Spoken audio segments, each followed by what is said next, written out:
Hello and welcome to Book's World Auto DIYs. This is going to be a very quick video on how to locate your headlight on your 2007 Honda Civic. All right, because it is freezing out here, as you can see. Tried to give me a little bit of heat, but basically this video is so short. I'm going to show you where it is. As you can see, one of the headlights are out. All right, from this angle, let's see if we can get in here. You'll see too, this is your daytime running light, which is blue with the blue clip.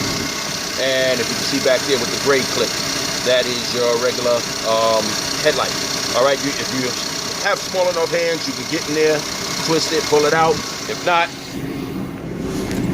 if it's on your passenger side, you'll have to turn your wheel all the way in toward the left, toward the driver's side, and you should be able to access it from here.